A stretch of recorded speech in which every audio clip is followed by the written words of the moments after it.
Hello, everyone. I feel like this is the end of the day, so energy levels are slowly going down. Can we bring them up for this one? Yeah? Okay, thank you.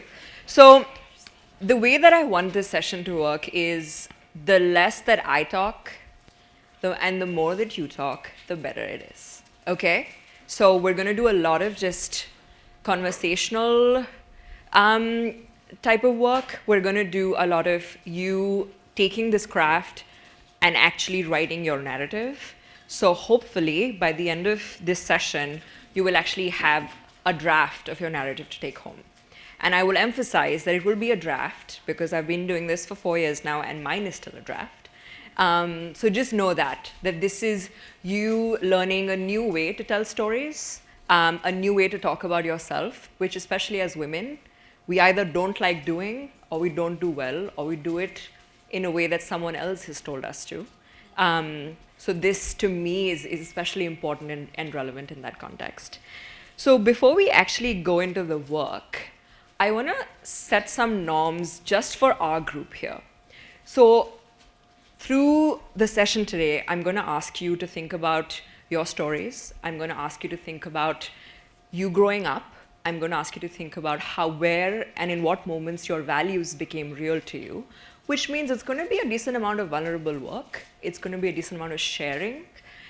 So given that, what do we need to do in this space, and what norms do we need to set so that everyone can participate fully?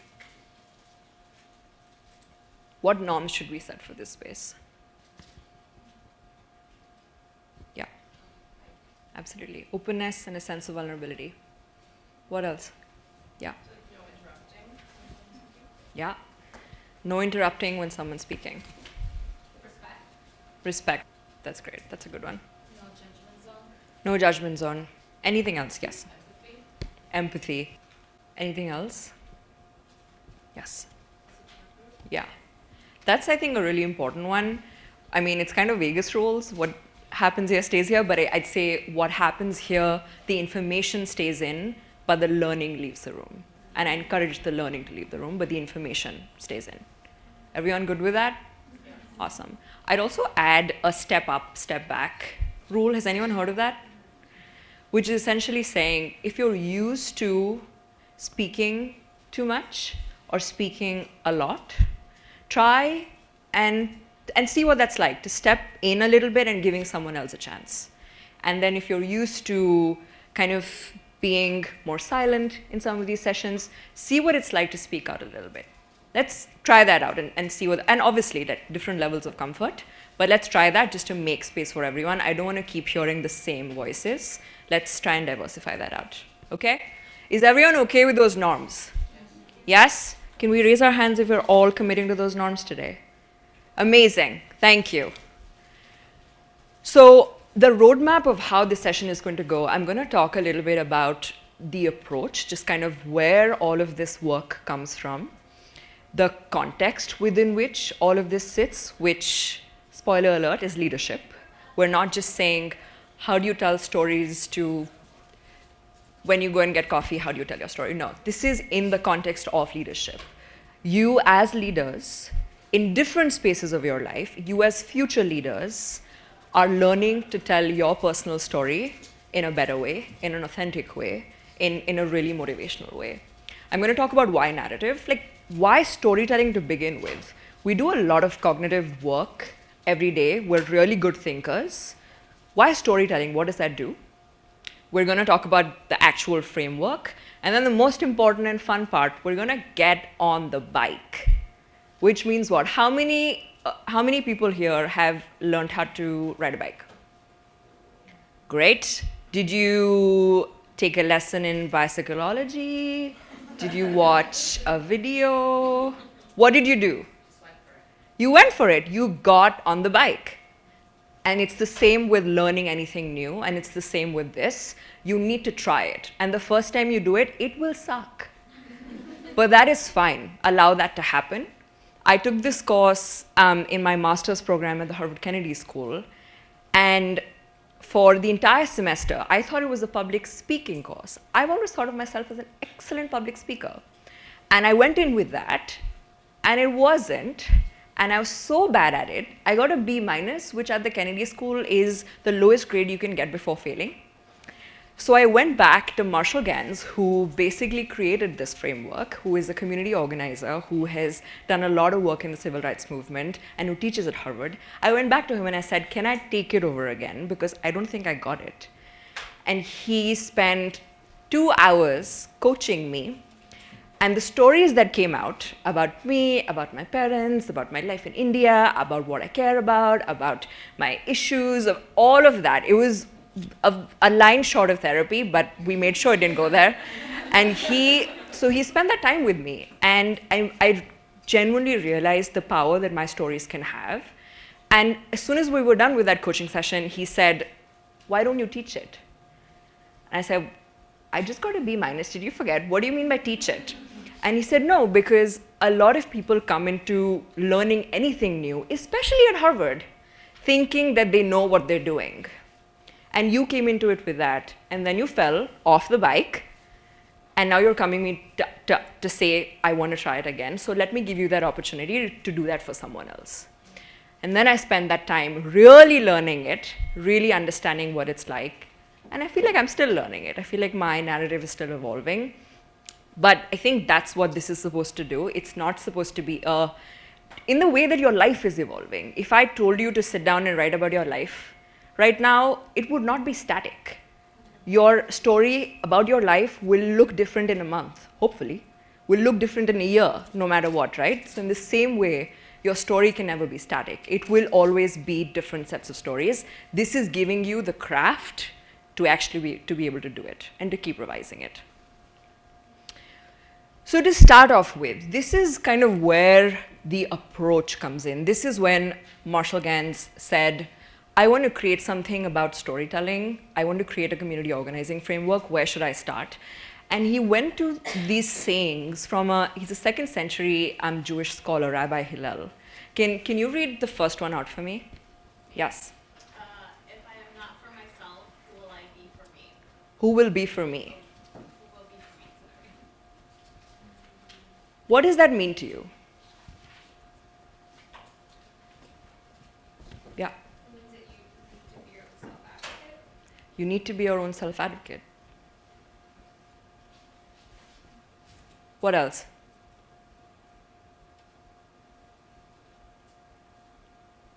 Yes. Like if you're not there for yourself, who's going to be there for you? Essentially, this is not a selfish question. It's a self-regarding question. This says, before I can, as a leader, before I can ask someone to join me in something, I need to know why I care. I need to know why I'm here. And that's not selfish. That's me spending time with myself, understanding my values and my motivations and where that comes from. The second one, can you read that for me? If I am for myself alone, what am I? What does this mean? Yes. I think it's looking outward and seeing that you kind of have almost a responsibility not only to yourself but to the world around you. Yeah. Yes. I think it reminds me of purpose. Like, if I'm by myself, you lose almost purpose. Yeah. But it's the people around you that give you that. Yeah. Absolutely. Back there. It reminds me the authenticity and the true self, as we all belong in a certain culture or a certain Mhm. from surroundings, but without those, who I really am. Absolutely. So this is really about community.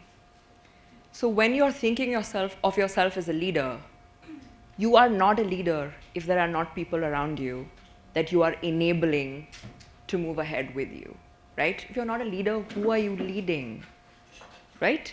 So this is a really important piece which says you're a part of a community. You are not alone.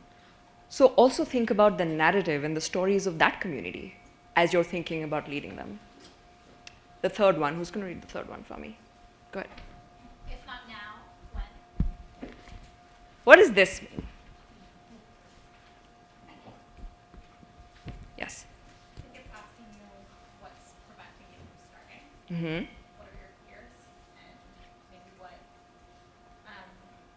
if you really care about this, why aren't you acting upon it? Now. Yeah. Yes. It is a call to action. Absolutely. I think this one essentially says that the urgent will always be prioritized over the important. And often the causes, the stories, the things that we can take action on, often where they are not able to get enacted is when they stay in the important and they don't become urgent. A good example and a pretty unfortunate example of this is the climate change movement.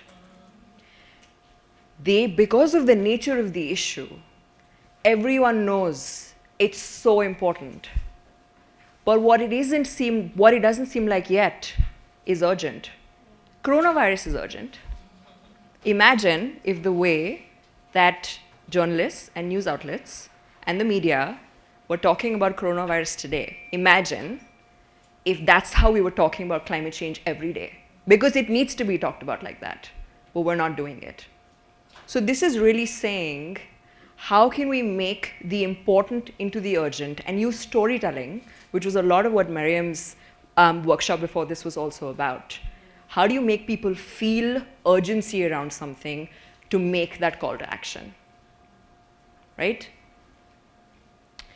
Now, this is a definition of leadership by Marshall Ganz, which resonates the most with me. And there are enough definitions of leadership out there, as you would know. But I think this one particularly, for the craft that we're trying to learn, makes the most sense to me. Can someone read this out for me? Yes. Leadership. Accepting responsibility for enabling others to achieve shared purpose under conditions of uncertainty. Awesome. Let's break that down. Accepting responsibility for enabling others. What does that mean?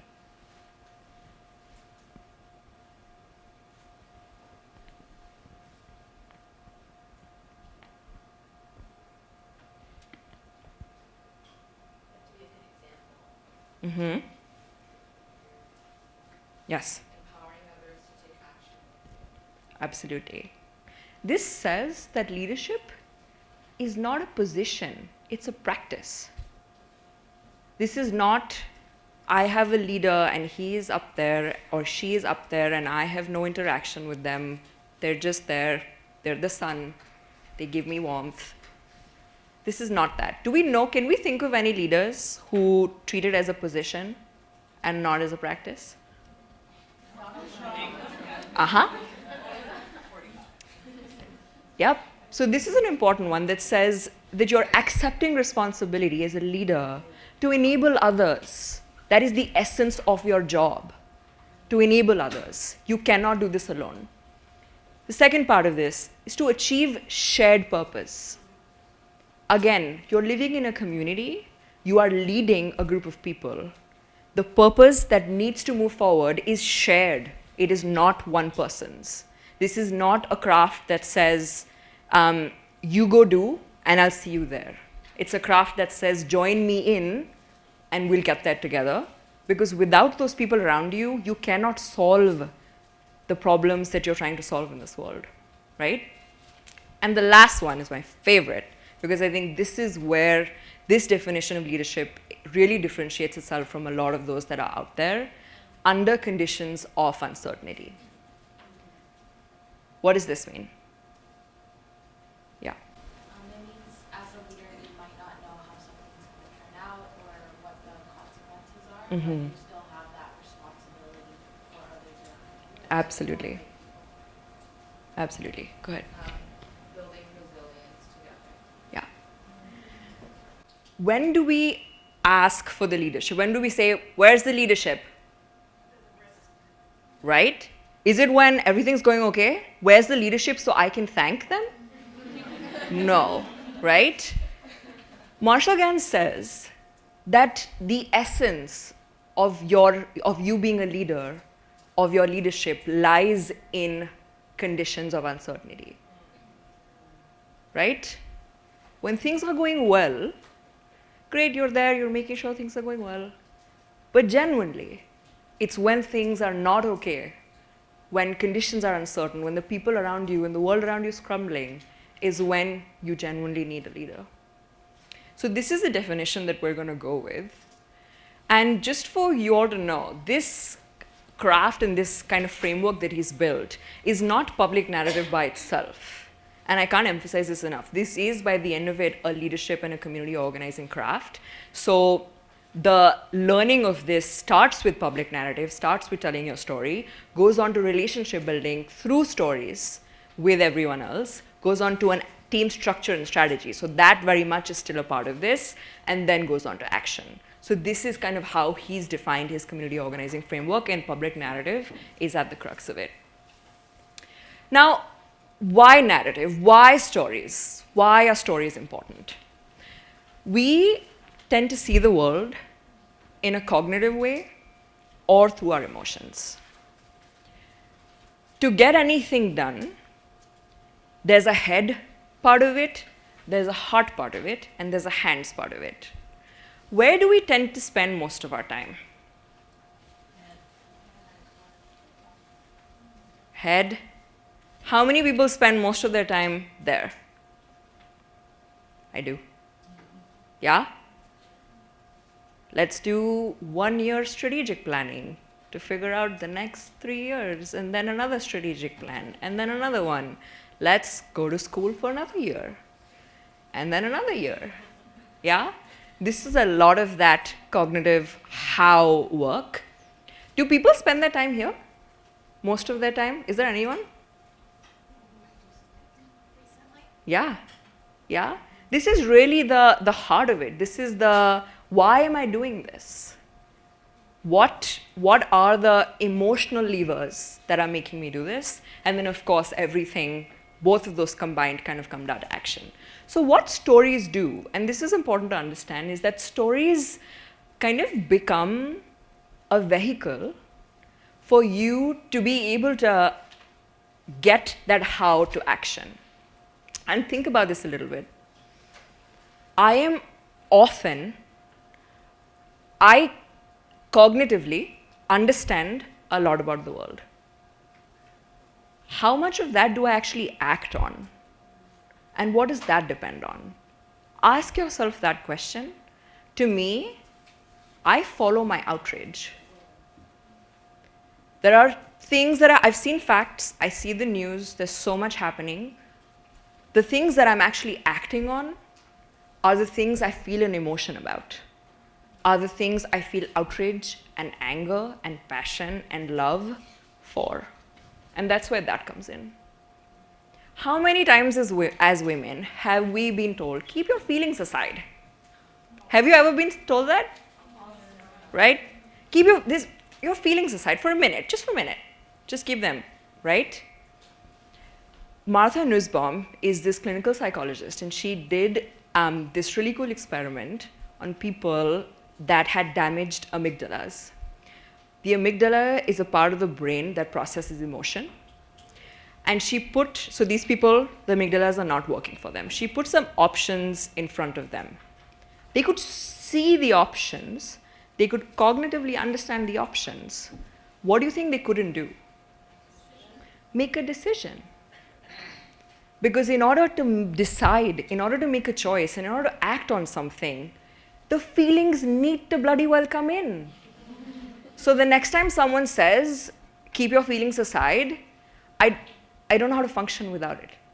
I don't know how my brain functions without keeping my feelings aside, right? So what stories do is act as a channel to really take that cognitive, brainy stuff, which is very important, into action. That's where storytelling is most useful. Before I ask all of you to develop your stories, I'm going to tell you my story and my narrative, which is printed out because, like I said, it changes every day. So I keep it on my phone just to make tweaks every time I do this. This is me at, I don't even know, like maybe 7, 10, something like that. This is my younger brother, that's my dad, that's my mom. My dad and my mom look the same today, but my brother and I do not. This is at my home in Delhi, and I think this is a picture that in a lot of ways just makes me think of home. And when I think of home, I just don't think of people, but I also think of where I've learn't everything. Where I've learned, when I respond to something today, I take a minute to think back and say, why, like, what about growing up? What about my childhood? What about the things I learned in that home is making me respond this way? And a lot of public narrative is about picking out those moments that have felt important to you and making that a part of your story now. So this is my story of self. And like I said, it changes every day and it is far from perfect, but this is what it is now. I'm sitting on an old brown couch in my home in Delhi with my math tutor, going over problem sets. I'm wearing these old blue jeans and a pink t-shirt with flowers on it that my mom has forced on me. I can smell the cigarette smell on his breath. Suddenly, I feel a warm hand on my thigh. I freeze. Keep reading, he says. No words are coming out. And his hand moves up. I stay frozen, pretending to read the question again. And it moves up. I understand what's happening, but I also don't understand. I remember feeling like it would all be okay if I just scream out Papa to call my dad. He's probably home from work by now, but no words are coming out. My loud, strong voice is silenced. Keep reading, he says. I jump up suddenly, say I need water, and run outside. In India, you don't talk about sex, or kissing, or boyfriends with your parents. So how do I talk about this? After having my maths tutor's hands all over me, I ran to my dad in the kitchen, and the only thing I could think to say was, he's making me feel uncomfortable, Papa. My dad immediately got up with this power and this anger in his gaze and his voice and asked him to leave and never come back or he'd call the police. I felt fear that day, but I also found how to feel safe again. One of my earliest memories as a kid is this image of my dad with his half sleeves formal shirt, yep, he's wearing it, and a pen in his pocket, even though he probably doesn't need a pen that day, pushing me on stage for an audition for Snow White, and standing in the wings the entire time and whispering things I should say to impress the judges. I was 5. We still don't talk about what happened with my math tutor, but he continues to push me and tells me every day that you have a moral responsibility to be the loudest voice of change that you can be. His exact words being, you were Snow White after all, not a prop in the corner. As I grew up, I realized that men like my tutor were not exceptions, but rather the norm, and men like my dad were not the norm, but rather the exception. I remember feeling afraid again after 4 p.m. in the empty hallways of my college, and my parents insisting, to this day, by the way, I am married, that a male friend accompany me whenever I'm out of the house after dark. With this deep outrage against injustice, combined with the confidence that fear was not permanent and all I needed was my voice, I started bringing young people in my community together to start becoming that change by becoming stronger versions of themselves. Today, I try to embody that strength that my dad has for me, for all the young people, especially the young women that I work with, and I hope to embody that strength for you through this workshop today and continue to find my voice through helping you find yours. Thank you.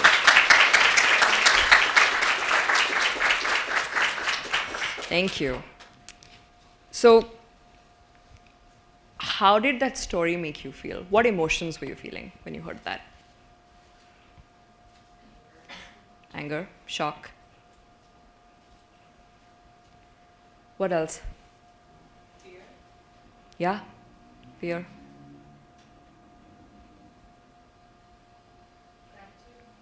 Gratitude. There was a shift, no? What else? Empathy. Empowered. Empowered? Hope? Yeah. That's a big one. So what our stories and storytelling is really meant to do is to build agency. And this, can I just say, ever since I took this course, has been my favorite word. The emotional capacity to make mindful choices. Storytelling builds agency by taking these agency inhibitors, like shock, like fear, like hatred, like isolation, like self-doubt, and moving them into agency motivators, like urgency, like anger, like outrage, like hope, like solidarity. What is ICMAD? You can make a difference. So that's what storytelling is meant to do. And think back to any really good movie that you've watched. This is not just a public narrative frame. People use this in good speech writing. People use this in good movies. The whole point of it is to take people from emotions that inhibit your agency to emotions that make you feel like you want to do something and get up into something. And also note, these are not necessarily happy things. I'm not saying let's take people from sad to happy. These are not happy, but these have some motion in them. The word motivate, the word motor, and the word emotion have the same, what is it called? The same root, right? So they're really a vehicle to help us overcome these emotions and move to motivators.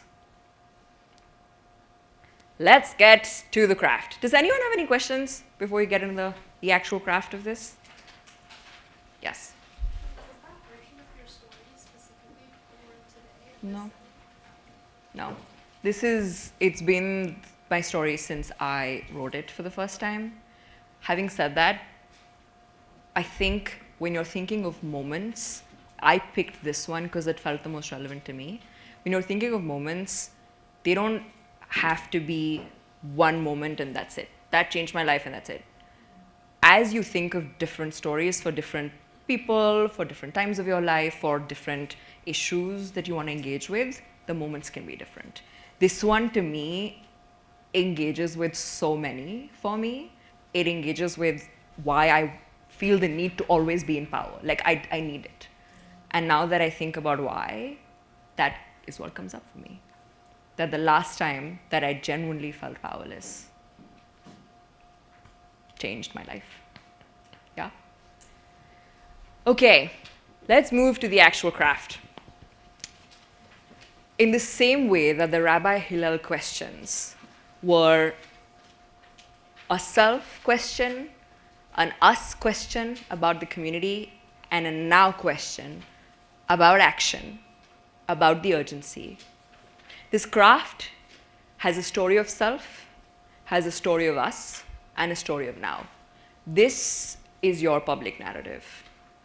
The story of self is me letting the people that I'm speaking to and the people that I'm leading, is me telling them moments growing up that really taught me my values and how that's connected to the work that I do today. That is my story of self. And we'll go deeper into each of these.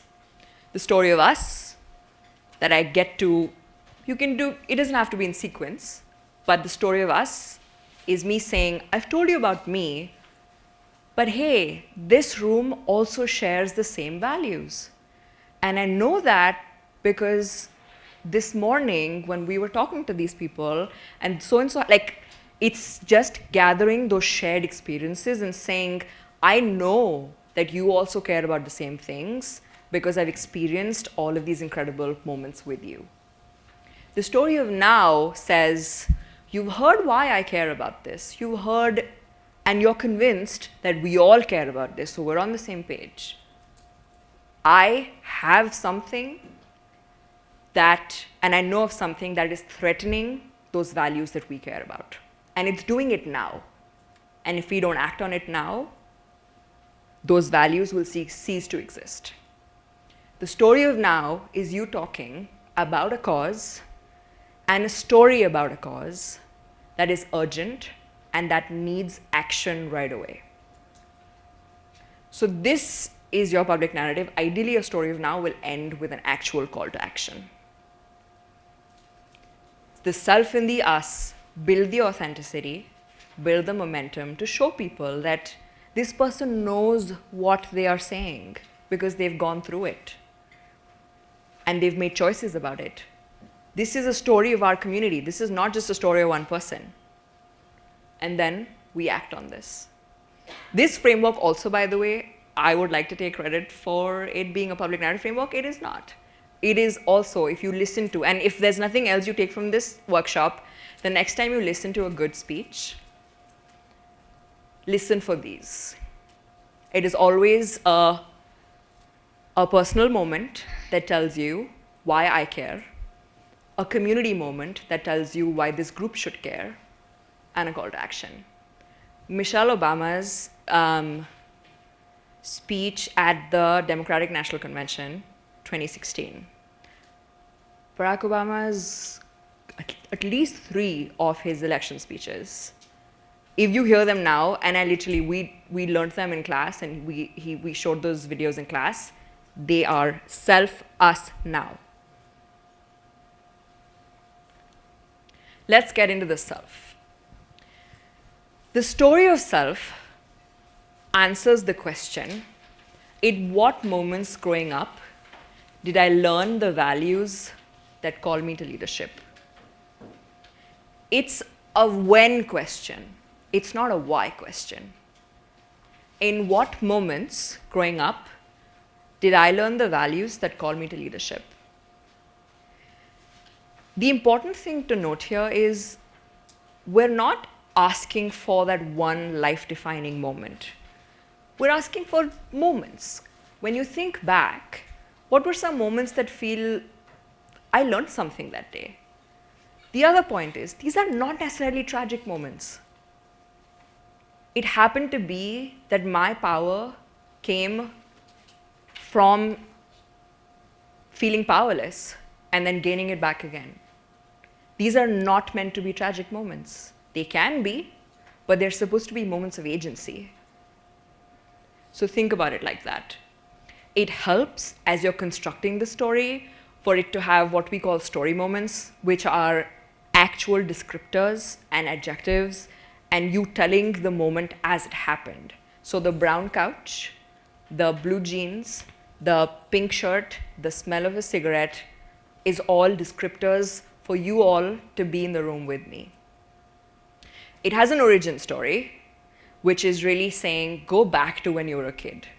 We're not talking about a moment that happened to you last month. It might have been meaningful, but we often learn our values in that kind of phase of our life, which is, I'd say, up till the age of 14, 15. And then after that is when you're acting on those values. But you really learn them in that period. So go back to that time. Sensory details, like I said, it helps to talk in present tense sometimes. When you're describing the room, saying, imagine this is happening, or imagine this is how things are kept. This is what this person says. It helps to talk in present tense. It needs to always have hope. This is an important one, because remember, we're trying to get people from agency inhibitors to agency motivators. Hope is important, and also because these are not stories of tragedy. These are stories of hope. These are stories of agency. And of course, it needs to depict your values in some way. The story of us, then, is about the us in the room. So this is the room that I'm talking to when I say us. I'm not going to come here and say, I think you all care about education.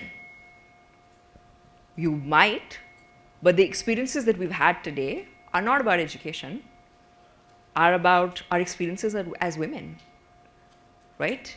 So that's what this room to me is, and that's how I'm going to construct my story of us. Your story of us needs to change with every room that you're in. And it really answers the question, what do we value as a community? What shared values come up for us as a community? And the story of now is these values are now at threat. What can we do together? What can the people in this room right now do to make a difference to the fact that this value is now at threat? And same thing, story moments help. There needs to be hope. There needs to be a really specific and collective ask. I'm running through us and now a little bit, but I can give you more resources about this, but we're really going to focus on the self today. But let's go to listening for a complete public narrative, a story of self, a story of us, and a story of now. You can look at page 11 to take notes on what you hear, and then we'll come back and discuss it. James Croft was a student of the same course that I took, and by the end of the course, we were all meant to write a 5-minute public narrative, and this is his, which he actually ended up using while talking to a group of people towards an ask that he had.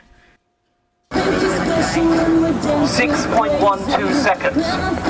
That's about how long it takes to fall 604 feet. And 604 feet is about how far Tyler Clementi fell after he jumped off the George Washington Bridge. Now, as we know, he took his own life because live video footage of him having a romantic encounter with another man was streamed live on the internet by his college roommate. Just one of a very long list of young people who have taken their lives because of anti-LGBT bullying in the past few weeks. Now, I never experienced anything like what Tyler went through when I was at school, but I was bullied for being gay. You see, when I was a kid, I was a ballet dancer. And every week I squeezed into a leotard and blue shiny hot pants. It was quite an outfit.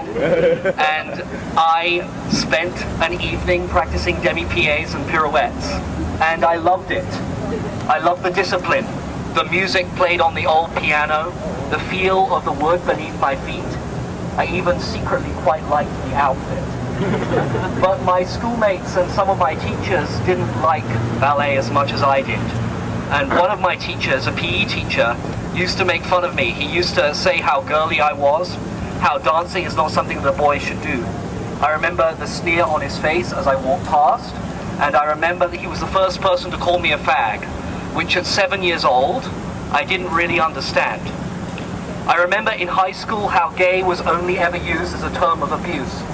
And I remember one cold morning sitting in assembly while the principal intoned, "Homosexuals deserve our pity and our prayers."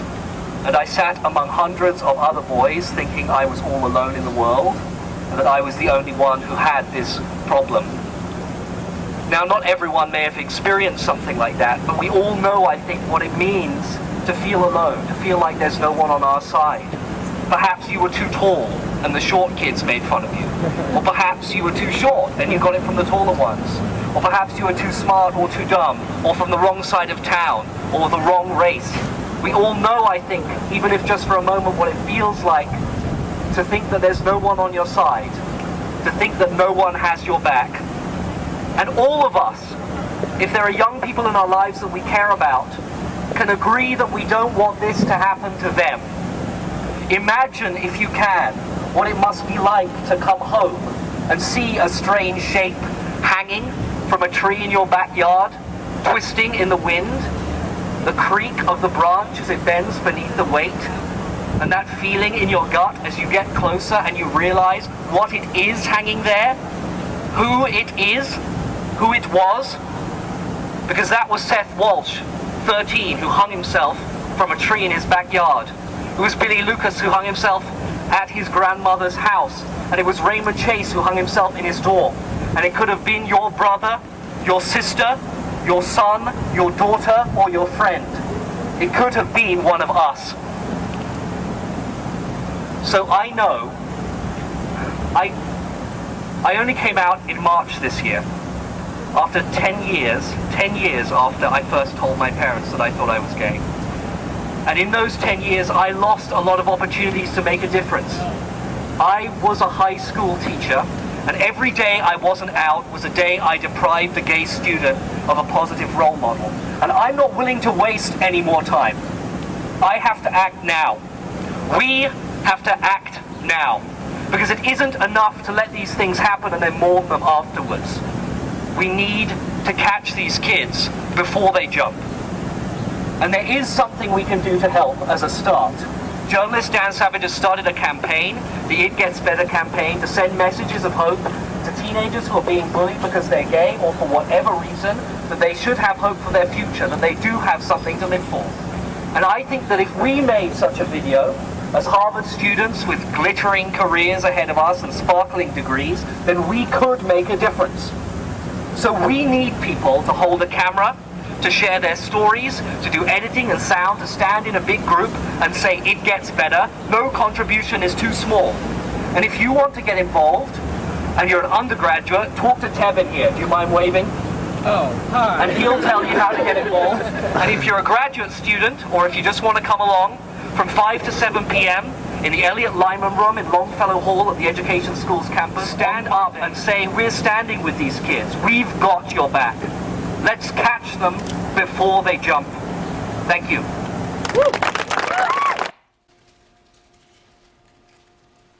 How was that? If you were standing in that crowd, would you join him? That was 5 minutes. There's a lot you can do in 5 minutes. Specific to the craft, let's break it down. Let's break down why you would join him. What did he do from a craft perspective that made you want to join him? What specific images or phrases stood out to you in that narrative? When he was describing when he did ballet, Mm-hmm. it was very sensory.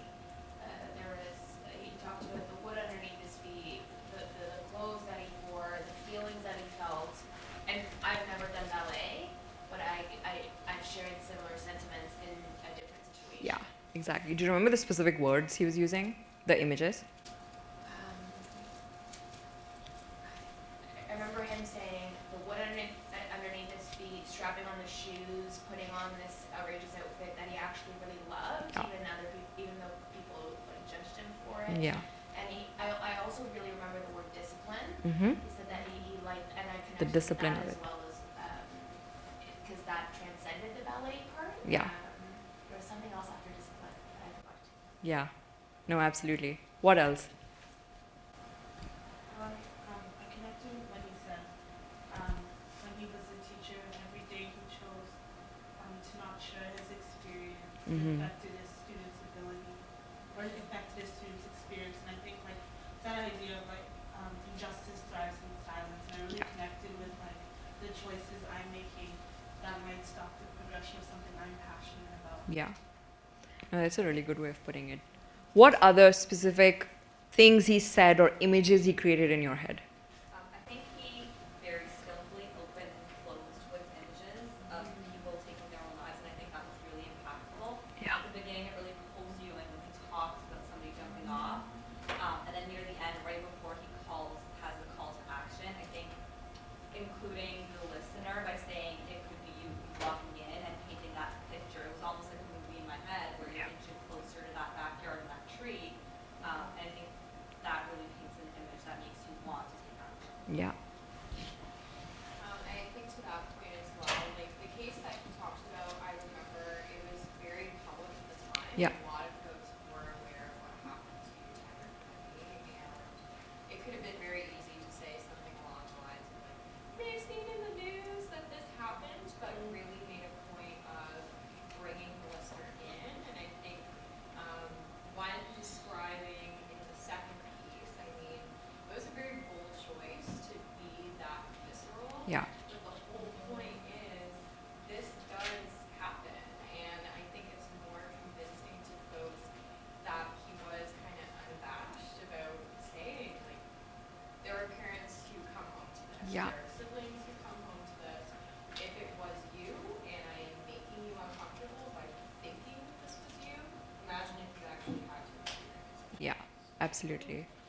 Absolutely. That's exactly right. What part of self, us, or now did he start with? I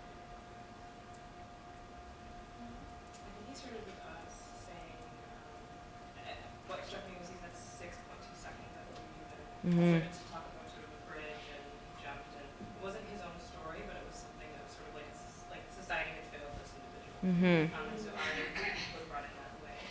Also, Pupil mentioned, I think he sort of evoked language of sort of the civil rights movement with the strange fruit from the Yeah. tree. Yeah. And that really struck me, kind of bringing those ideas together.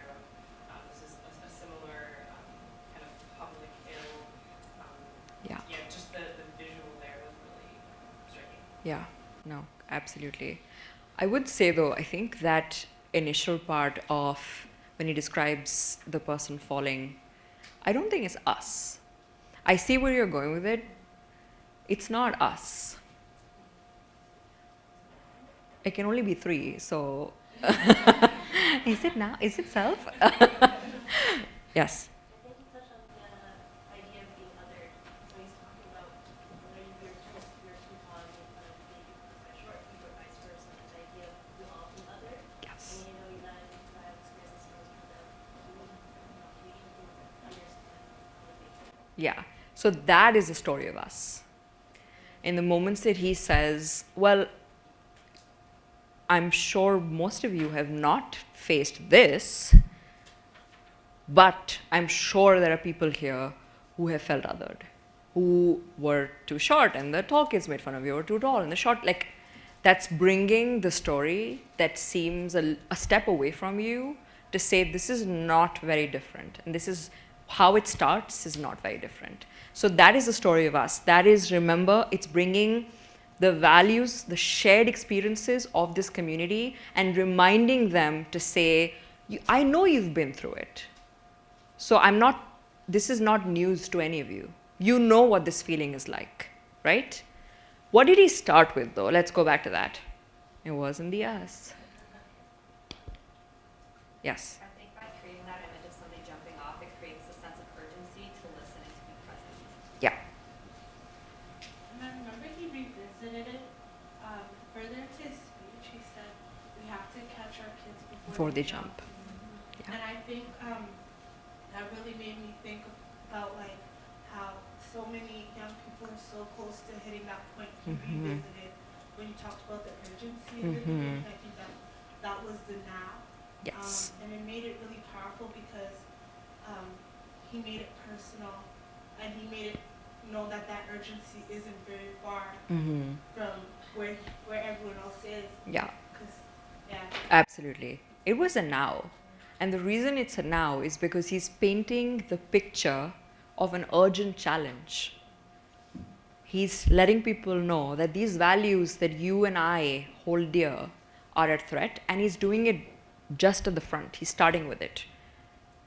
Right?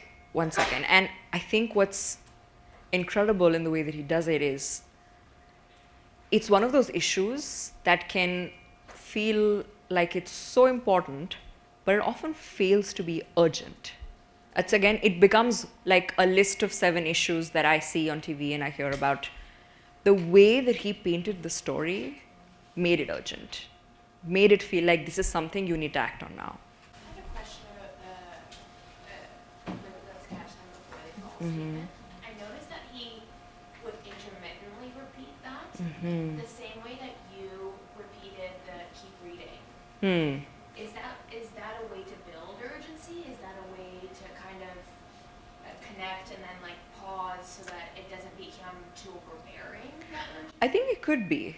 I don't think I was as smart as you're being about doing that, and I think it could be subconsciously like I saw him do it and I thought it would be a good, like a storytelling tactic to do that. But I can see how you're kind of building that urgency instead of just saving it for the end or just mentioning it at the beginning. It's something that you keep mentioning. But that's a really I notice you're really good with details. There's a lot of really good details that you're mentioning, which is nice because these are things that I don't even think about. So that's really good. What happens in the end? Now this is important because he starts with the now, talks about his story of self, talks about, then again paints that picture, so goes back to the now, And then what does he do in the end? There is a call to action. He is not just building all that momentum, making people feel all the feelings, and saying, that's it, that's all I wanted to say. See you next time. He's calling you to action to actually do something, right? What did you notice about that action? Like, what about that made you say, I can do that? I remember he said a sentence along the lines of no contribution is too small. Yeah? Like really pushing like anything that you can do, whether you're graduate student, undergraduate, and like having the different, pointing to different people that Yes. you can go see directly. Like this is what's happening now, and this is who you can see now. Yep, he made it super accessible. The other thing, which was super sneaky that he did, he said, with all of, with us, with our future Harvard careers and Harvard degrees and glittering careers, it's like you're shaming people into doing it. But essentially, it's working to say that, you know, like this institution puts that responsibility on us. Act on it. Do it now, right? So I think that was really skillfully done. I also loved how specific the ask was. He was telling you to go to a place at a time. He was giving you the options of what the different things that you can do and the different ways you can help, including holding the camera, right? So that's a really important piece of this. Be as specific in your ask as possible. Let's move to the story of self particularly now, and we'll see another video. This will be a shorter one. We saw James Croft do self, us, and now really well. Now let's think about the self particularly, because that's the story you're going to write today. And this page number is 15 is where you can take notes. So Amal is someone that took this kind of a workshop, which was a full-day workshop on public narrative, in, I believe it was Detroit. And this is her story that she shared after she built it in a workshop like this. It was Michigan. So it's January 4, 1998. I think it was a Sunday, and I was 16. All my friends were getting ready to go back to school after winter break. They were worried about papers, ACT, college choices, spring sports. I was in a hospital bed, holding my newborn baby girl. My journey to becoming a teenage mother was long and tiring and scary. My dad had been killed 7 years before that, as he worked for the United Nations in Lebanon, and he was killed on the job in the Civil War. Becoming a war orphan put me in all kinds of circumstances that the ambitious